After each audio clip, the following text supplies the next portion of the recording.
Kabupaten Subang bagian selatan sudah sejak sebelum kemerdekaan merupakan daerah perkebunan teh. Luas perkebunan teh mencapai 9.500 hektar. Perkebunan teh juga memiliki daya tarik tersendiri untuk para wisatawan yang datang dari luar daerah Kabupaten Subang.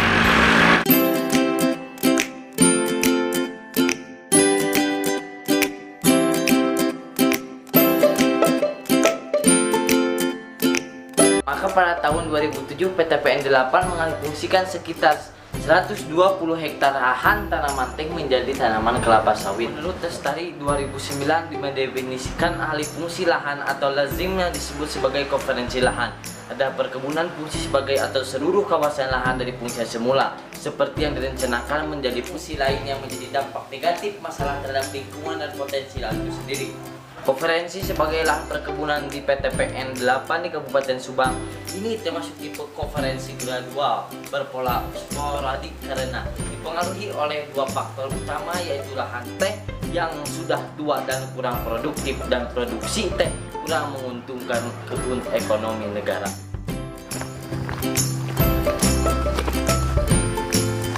Ya, inilah perkebunan sawit yang ada di Desa Kasemalang Kulon. Menurut Dewi Putra Tejo Baskoro, Buletin Paperta IPB tahun 2017 menyatakan tanaman kelapa sawit berakar dangkal sehingga tidak bisa menyimpan air sebanyak pohon yang lain. Tidak bertahan tetapi lolos bergerak ke lapisan tanah di bawah zona perakaran yang jika lahan merupakan lahan datar dengan muka air tanah yang dangkal, maka lebih mudah menyebabkan genangan dan banjir. Yang jika air tersebut diderasi begitu saja, maka air yang hilang juga lebih banyak, air yang tersimpan lebih sedikit. Perkebunan sawit biasanya dilengkapi dengan jalan panen yang umumnya keras dan ini mempunyai kapasitas intisarisi yang sangat rendah dan dapat bertindak sebagai jalur pengaliran air pada saat hujan, sehingga air yang terbuang mengalir sebagian aliran permukaan menjadi tinggi. Jika terjadi demikian, maka cadangan air tanah menjadi rendah.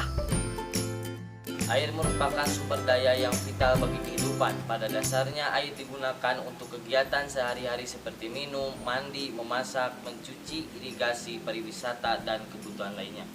Kehidupan masyarakat sangat tergantung dengan ketersediaan air di wilayah tempat tinggalnya. Ketersediaan air berasal dari air hujan, air permukaan, dan air tanah. Dalam penelitian ini, indikator untuk mengukur ketersediaan air adalah ketinggian air, beberapa sumber air, dan persepsi masyarakat mengenai ketersediaan air. Dengan memperhatikan tabel sebelum dan setelah adanya alih fungsi lahan tanaman teh menjadi tanaman kelapa sawit, beberapa sumber air menunjukkan perubahan ketinggian air. Sebelumnya ketika musim hujan, sumber air memiliki volume air yang cukup banyak, dan setelah adanya penanaman kelapa sawit, sumber air Caringin dan Cimutan mengalami penurunan ketinggian air yang hampir sama, yaitu 10 cm dari ketinggian air biasanya. Selanjutnya, ketersediaan air menurut persepsi masyarakat yang dapat dari hasil kuesioner mengenai ketersediaan air untuk kebutuhan rumah tangga. Pada hasil tabel menunjukkan bahwa dari 30 responden sebelum adanya alih fungsi lahan tanaman teh menjadi tanaman kelapa sawit, semua responden menjawab bahwa ketersediaan air untuk kebutuhan rumah tangga seperti kebutuhan masak, mencuci, dan mandi adalah mencukupi. Setelah adanya alih fungsi lahan, 10 orang menjawab air mencukupi dan 20 orang menjawab kekurangan air.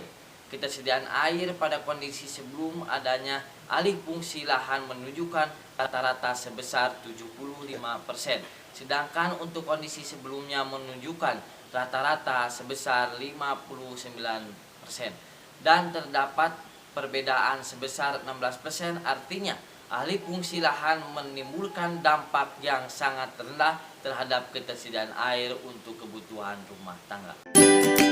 Berdasarkan hasil wawancara setelah adanya alih fungsi lahan tanaman teh menjadi tanaman kelapa sawit, beberapa daerah sekitar perkebunan mengalami penurunan. Kondisi ini dirasakan masyarakat Desa Kasemalang Kulon, terutama untuk beberapa wilayah di Desa Kasemalang Kulon yang berdekatan dengan perkebunan kelapa sawit. Begitu pula dengan hasil observasi yang ditunjukkan bahwa beberapa sumber air mengalami penurunan ketinggian air di musim hujan dan beberapa sumur menjadi tidak aktif lagi karena tidak ada air.